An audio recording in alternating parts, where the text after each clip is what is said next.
Hello, welcome back to the channel and join me in a trip and a voyage to India and to visit the Ganges River with Rajas of the Ganges. Sorry, a little bit of dust in the cover. I want it to look it pristine, although it's a used copy. Today I would like to show everyone in the channel what is inside Rajas of the Ganges. So, what is this game? It's a bit of a heavy box here, so it's a 12 to 99 years old. So it's funny when you see 99, so if you are 100, you should not play because you are too old. 2 to 4, 75 minutes maximum, and this version is from Uchi. I love the artwork. That's even before knowing what this game was all about, I was captured by the artwork because it's super inviting to take a look inside. Right, so we see here Indian god. I'm not a specialist, so I would say Shiva. Maybe? That's a name that's popping in my mind, Shiva, but I may be 100% totally incorrect. And we can see the river Ganges here and the typical monuments, which are the monuments in the game. One thing that stands out immediately is this is going to be a dice placing game. You see there are dice. The Shiva character is manipulating dice in different colors because that's exactly what Ganges is. You have the board where you will be placing dice and workers. I'll show you a little bit how it works, but I would like to give you some flavor here before we go in. So in the 16th century India, the powerful empire of the Great Mongols rises between the Indus and the Ganges rivers, taking on the role of the Rajas and Ranis. Ranis, the female Rajas, the country's influential nobles. Players race against each other in support of the empire by developing their states into wealthy and magnificent provinces. Players must use their dice wisely and carefully plot where to place their workers, while never underestimating the benefits of good karma. Success will bring them riches, great riches, and fame in their quests to become legendary rulers. That's a good intro. Yep. So let's see what is inside the Raja of Ganges. So I have a few expansions here that I will leave to the end. Let me show you the base game only. Let's see if I don't forget to show you that. So this is the manual in different language. I want to show you English. Okay, let's focus on English now. It's small. You have the little image of the components. There is a very characteristic first player marker here in this game, which is the elephant. The elephant states who is the first player. Okay, that's how the board looks. Mhm. Very visual, nothing special so far. The actions, the end of the game, and there are modular changes that you can activate if you want the let me try to read that Navaratna's version, where you play more workers, more dice, and special upgrades. There is the Ganga module, where you modify the river. You will understand better once you see the river. There's the Mongol. No, this is not an expansion. This is the Mongol lexicon. So a little bit of history here. What is the Mongol Empire? What was the Mongol Empire? Great Mongol Kali. So it's not Shiva, it's Kali. Kali, Kali. I'm sorry, all my friends in that part of the world. Kali, my my sincere apologies. Kali from Indiana Jones and the Temple of Doom. Kali. I'm gonna read in order to not forget anymore in the future. So Kali, a Hindu goddess that represents destruction and renewal, a destructive power, however, mainly target demons and the influence of the world. And popular belief is that she can grant wishes. So Kali, from now on, if I see blue character or goddess with multiple arms, I will not forget that is Shiva. Oops, Kali. No, I'm just joking. Just joking. The P flow, Peacock Throne, Ashoka. Shock and a soccer, very clear, close. And the Raja, famous Raja. Okay, so this was the manual. So everyone will have, each player will have a board that is two-sided board. You can play different versions, and you will be buying some tiles that you'll see in the game in order to build your place in near the Ganges River. So it's important. Let me see if I can find some in order to explain. So this is a very Carcassonne-like type of part of the game. So you will need to place the roads, and the roads need to legally take you back always to the starting point. So you cannot do something like this here. Okay, because no, you could, but then there needs to be a road taking it back. And then once you connect to the side, you will earn the bonus here. If you do this, right? So you get 2 money. That this is the cost of the tiles. We'll see the tiles more in detail. So it's a good way for you to build here and get lots of points. So every player will have their own personal Kali. I was going to say Shiva again, Kali. And the funny thing is that once you roll your die and you keep them, you place them here on the table, something like this. So it doesn't matter the position, but that's where you store your die, like this, right? And then you take and use them. So 4 for each color on the game. What else? Let's go to the board. Let's go to the board because the board is one of the main things that I like here in this game. It's very colorful and caught the eye of everyone. The board has 2 sides. Okay, so show you. So I believe this would be the see here the 2 elephant sides. So if you're playing you and another elephant, you should use this side. But the one that I know better is the one for 3 to 4 elephants. On 3 to 4 elephants. Cool. So that's the board. You see the scoring. So how do you win this game? Do you know Arc Nova? So you have one track that is a prestige, and which is the peacocks, the yellow ones that go around. Maybe this deserves me to raise a little bit the camera, a little bit more, like this. So on this side you get the prestige, and on the other side you get the money, the wealth. So when both connect, the game ends, and then you see which player has the biggest distance when they cross, biggest separation between prestige and money. Normally, it's very frequent that the player that triggers the end of the game is the one that will be able to win, because everyone will have some actions until the game definitely ends, but normally the one that triggers is the one that wins. So then you have your dice. I'll take a few here just to use that as an example. You will have some dice in your turn that you can decide where to put. Okay, so let's start in the simple one. So here you either use your die or your workers. No, sorry, you use both. And you also have your sheep. The sheep will be traveling here the river, you see. Two moves. So imagine that you want to come here with one of your available workers, then you get from the pool a purple die.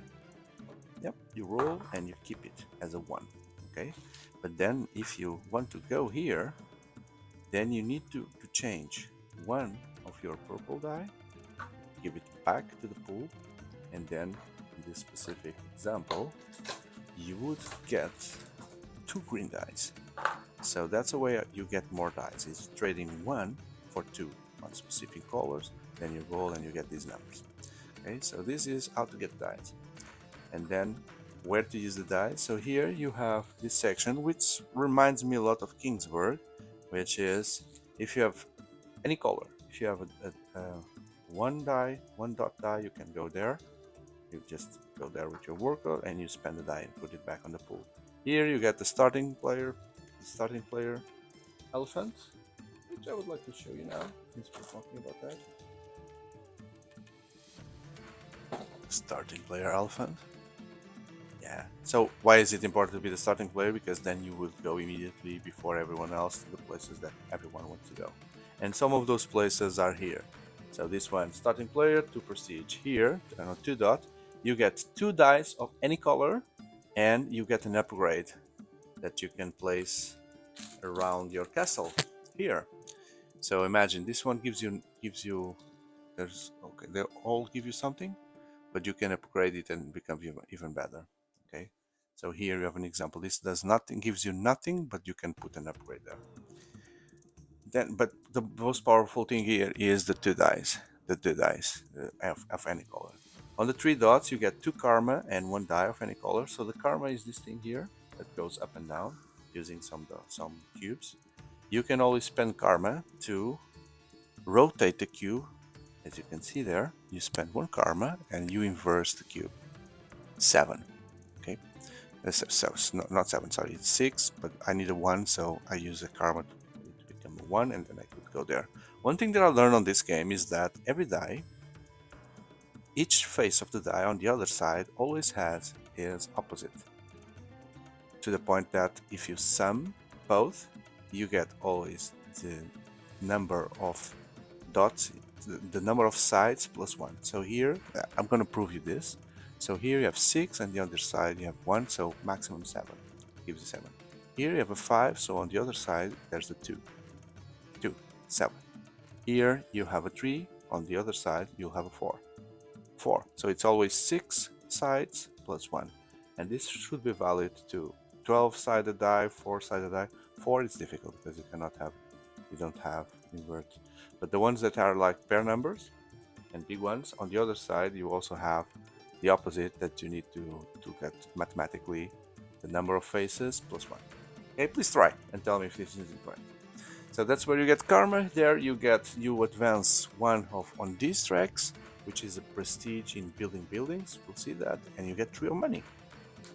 Here you get to replace a building that you've done, and on a 6, this is Vasco da Gama, the Portuguese navigator, and you move 6 in the river. So it's, if you want to race or speed through the river, you can go to Vasco da Gama, the guy that discovered the maritime, the the sea travel path to India. Okay, he opened that path.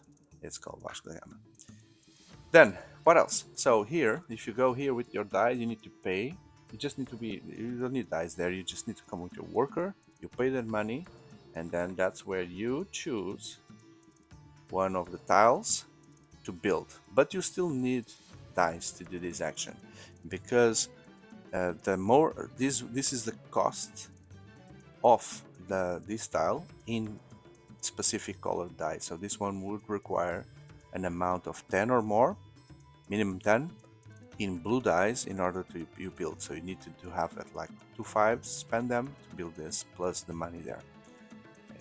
Then it will give you things and powers that I will show you after.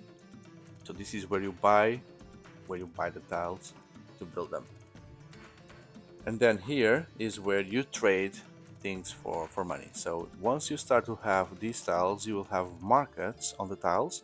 So this is a spice market, another type of market, and the textile market, etc. So once you go here, you can activate those specific markets or all of them, and you get the money from there.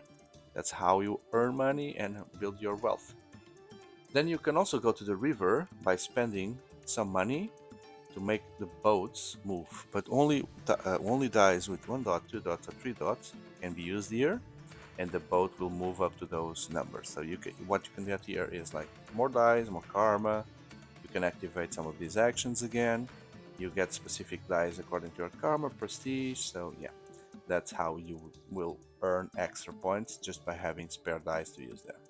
And the last thing is these things here. Okay, so once you build tiles from there, and those tiles, instead of including markets, they include monuments like windmills here, cathedrals and fortresses, these things. So I don't know exactly what they are. You'll get their own prestige, which is marked here on this track. See, so they all are worth 2, but if you use this action there, or or let me see, or there, right? Or some places along the tracks, like here, for example. Once you pass here, you also get one. You go up these tracks for these monuments when placed to be worth more. Okay, so you need to plan how to be most efficient in moving around all these things in order to, when doing the actions, you maximize the amount that you get from those actions. Okay, and that's it. So you go along the way until someone crosses, connects the wealth with the prestige, and triggers the end of the game. That's it. That's it. I never show you the inside of the box. So you have all these dice as a pool. That's it. That's where you have the upgrades and the tiles that go into the river Ganges. But I would normally end the video here by finishing showing you what is inside Ganges. But since I have two extra expansions, I would like to show you, because I acquired them separately, but they are all in the same box. So why not? Why not? So I've never played with them, so let me find out with you what they are. So first one is the Shalima's Garden expansion. No, sorry, the Snake expansion, which brings the Shalima's Gardens. The tireless commitment of your people provides you the precision riches and makes you or your province flourish. As a symbol of gratitude, okay. Shalimar is Persian and means something akin to the purest of the human joys, a word paradise in many European languages. Derives from the Persian term of garden. Paradise is Paradina. Darda. Okay, so these are the gardens of paradise. Okay, so how do you use this? You build as usual. The cost of these tiles are one die in the color of the tile with any number plus any other die. You see there, so let me show you. So in order for you to, and they have like 4 sides, which is always very good. 4 sides you can build and then keep open the crossroads, and it will require a green and any other die with any other cost. And they have that symbol there, so that must represent something, which may be this bonus here. The bonus is each Shalimar tile shows an intersection and allows the player to take back one of the workers immediately after the tile has been built. So you have an extra worker.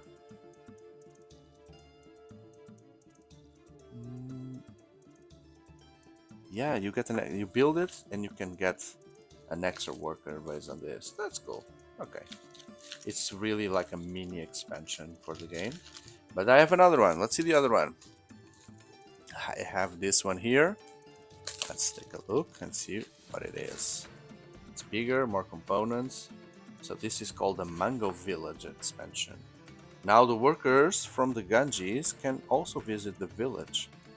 Picturesquely situated at the shores of the river, the mango tree is in the center of the village. Traditionally is a social and cultural meeting place for the village community. After you have built villages in your provinces, a visit is worthwhile. Okay. Oh, indeed, you see there, the board already has indeed foreseen there the mango village space. That's interesting. So this sounds like an expansion, something that was part of the base game, but ultimately they cut it out just to sell an expansion. So how do you set up this? You have this mango village here for 3 to 4 players and 2 players. That you put it there. Okay, that's cool. And then you also have tiles, which builds mango village on your province. Yeah. And gives you money, gives you upgrades, gives you karma. And there's some actions there. Okay, so the actions. You place a worker there. And then you score. Okay. Sorry. It takes a bit for me to read this, but I just want to show you the components and for you to be aware that this exists, right? So these tiles gives different things. Oh, they look different from the back. Their backs like monkeys. Monkey. Yeah, different bonus, different ways to score, another place to go to visit, and there's even also an upgrade, and this will give you 3 coins for each mango village that you have. For the Navaratnas variant, when you have the upgrades, right? If you connect to its road on the province, you invest 3 on the money for each village in your province. Okay, so this is a village, a mango village. Okay.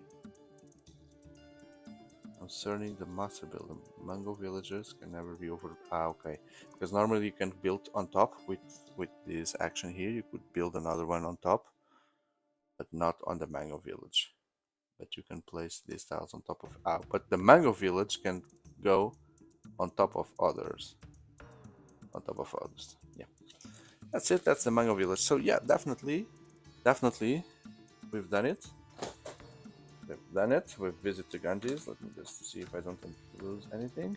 So yes, this was Raja of the Ganges. I hope you have enjoyed. If so, don't forget to hit that like button, express that feeling, leaving that like, considering subscribing. I have a full playlist dedicated of board games and card games in general. So definitely I would like you to be part of this community for future videos. If that's the case, thank you in advance, and I hope to see you on many more in the future. Thank you. Goodbye.